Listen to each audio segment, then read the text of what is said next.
उस दिन खुदावंद हमेशा हमेशा के लिए बदलों में रहने लग गया। खुदावंद की हुजूरी का दिन है।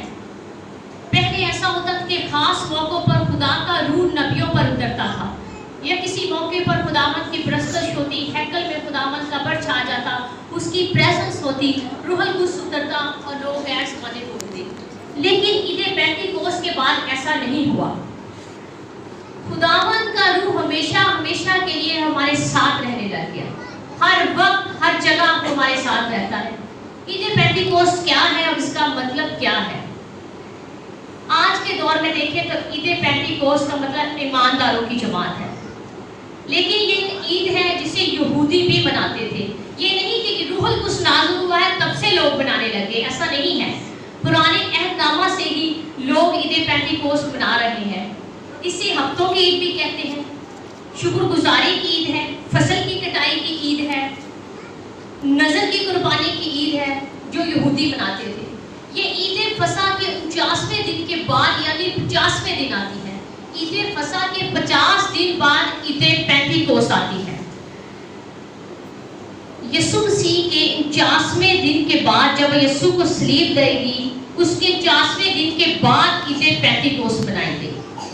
जब यहूदी फसल काटते थे तो शुक्रगुजारी के तौर पर खुशी में ये ईद मनाते थे, जिसे ईद पेंटिकोस्त कहते हैं। हफ्तों की ईद भी कहते हैं। इसमें 7 हफ्ते जमा किए जाते हैं और फिर ईद पेंटिकोस्त आती है।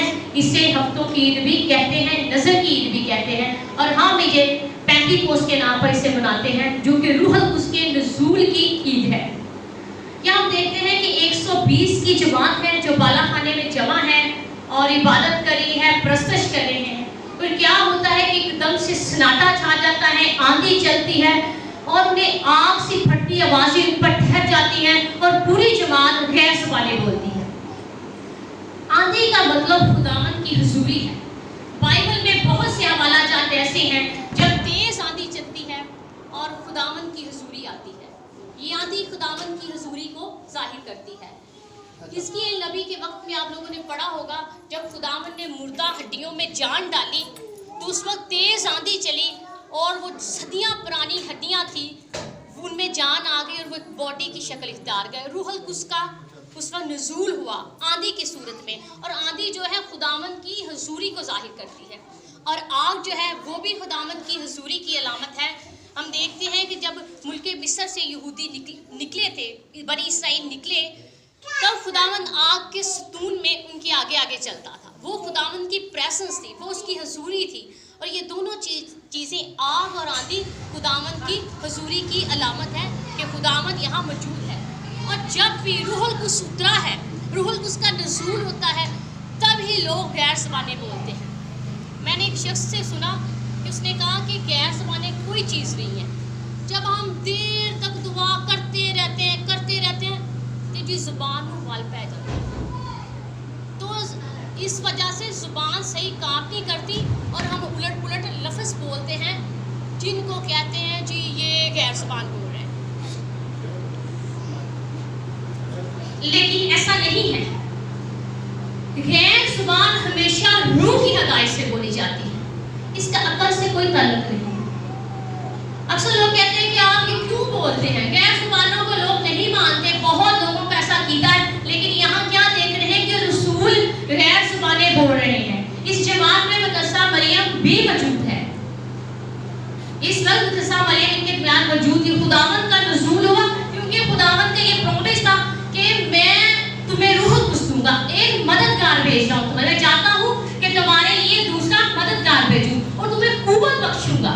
ये वो कुव्वत का लिबास है जिसका वादा खुदावंद ने शागिर्दों से किया था। टाइम कम है, मैं कोड करूंगी, वर्ष पढ़ूंगी नहीं।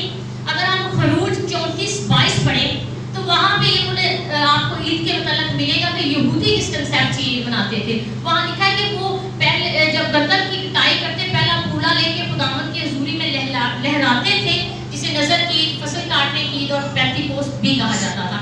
लेकिन यहाँ हम जो ईद मना रहे हैं वो खुदावंद की हुजूरी की ईद है, जिसका रूहुल कुद्स का नुज़ूल हुआ।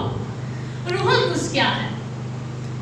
मैं बहुत लोगों को मैंने देखा है, सुना है, वो खुदा बाप बेटे से तो बहुत वाकिफ है, लेकिन तस्लीस का जो तीसरा पहलू है उससे बहुत कम लोग वाकिफ हैं और दुआओं में बहुत इस्तेमाल किया जाता है, उसकी प्रेजेंस को बहुत कम क्लेम किया जाता है, उसकी हुजूरी को बहुत कम मांगा जाता है। अगर हम तस्लीस देखें, जैसे हम दुआए रबानी पढ़ते हैं, उसका है बाप, बेटा और रूहुल कुद्स।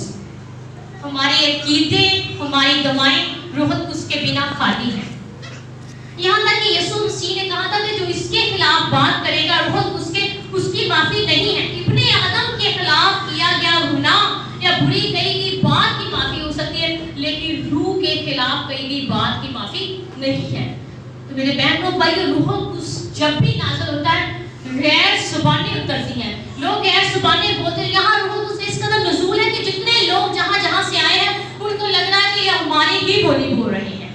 हर एक समझता है ये तो मेरी बोली बोल, हालांकि वो मुख्तलिफ इलाकों से आए हैं। और इतने लोग मुख्तलिफ इलाकों से कहाँ से आ गए, क्यों जमा है लोग, इतने ज्यादा हमने नाम पढ़े हैं मुख्तलिफ इलाकों के। उस दिन ईद पेंटिकोस्ट थी, ये बहुत अहम ईद है।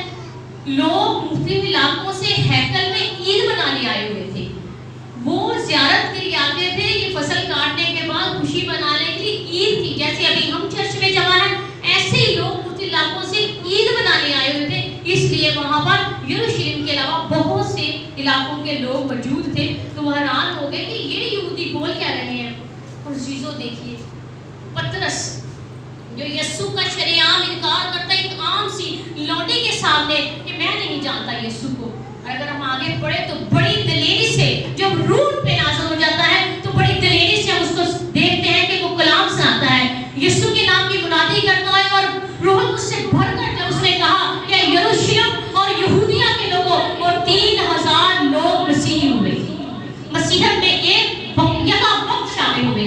ये था रूह उसका जोर, उसकी ताकत, जिसने काम किया उस वक्त पतरस के वसीले। जब पतरस रूह उससे खाली था तब ऐसा नहीं था, तब वो यीशु का इनकार कर रहा है। लेकिन जब रूह से भर जाते हैं तो हमें दिलेरी आती है यीशु के नाम की गवाही देने की। और यीशु के नाम की गवाही आप रूह उसकी हिदायत के बगैर दे नहीं सकते, उसके फजलों को जान नहीं सकते, उसके हुक्मों पर रूह उसकी हिदायत के बगैर चल नहीं सकते।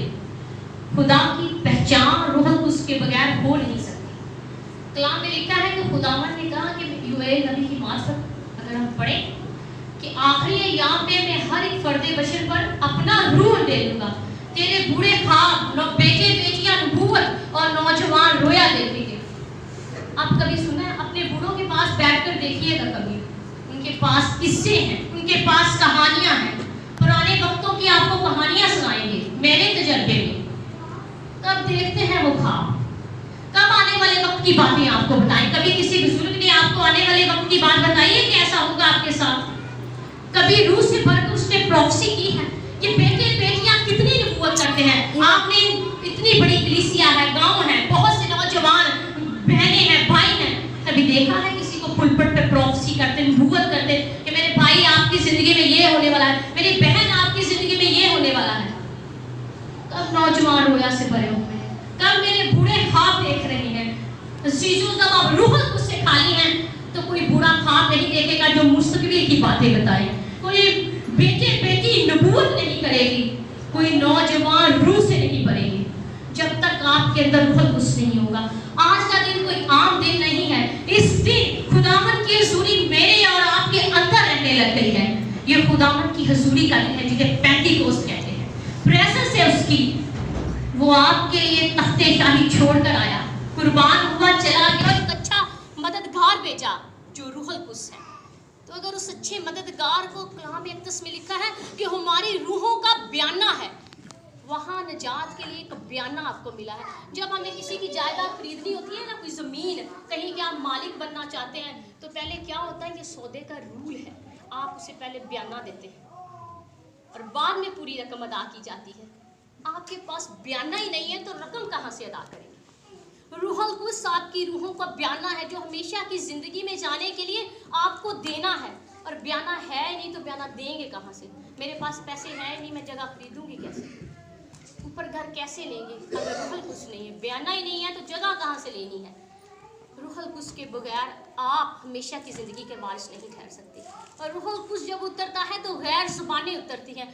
अगर अभी तक आपने रूह के नुज़ूल को महसूस नहीं किया, कभी गैर ज़ुबानें नहीं बोली, तो खुदावन की हुजूरी में आ झुके, और खुद अपने होंठों को खोलिए, बुलंद आवाज में पुकारिए। ये शोर बहुत है इधर, ऐसे नहीं लोगों को आवाज़, लिखा है कि आग से शोला सी फटती आवाज़ें, और लोगों ने गैर ज़ुबानें बोली हैं और दुनिया कन्वर्ट हुई है और लोगों ने जाना है। रूह एक तौबा करती है और सारा दुनिया कहती है कि मसीह खुदावंद है। ऐसा ही है ना। और लोग दावे करते हैं कि मुबारक है इनका खुदा।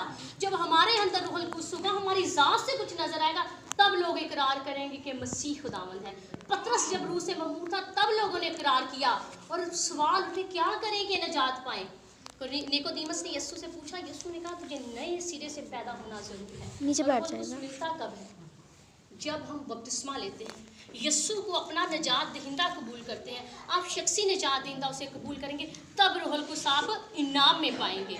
कोई स्ट्रगल नहीं है, कोई मेहनत नहीं है, कोई आपको मजदूरी नहीं करनी पड़ेगी। जिसके लिए इनाम है उसकी हजूरी में झुकना, उसे अपना शख्सी निजात दहिंदा कबूल करना है, और यह इनाम आपको रूहुल कुद्स इनाम में मिलेगा। हालेलुया। तो मेरे अजीज़ों, अपनी सरों को झुकाइए, आंखों को बंद कीजिए और मिलकर दुआ कीजिए। मेरे सामने दुआ करने लगी हूँ, अपने सरों को झुकाइए, आंखें बंद कीजिए।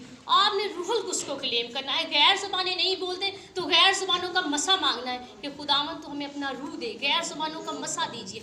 आंखें बंद कीजिए, मेरी तरफ मत देखें प्लीज़, आंखें बंद कीजिए, दुआ कीजिए। आवाज़ आए आपकी, ये देखें, ये आप जैसे ही बेटे बेटियां नौजवान इकट्ठे हैं यहाँ, जो प्रे कर रहे थे खुदावंद के हजूरी को, उसके रूह को क्लेम कर रहे थे। उसे हम डूब जाएंगे दरिया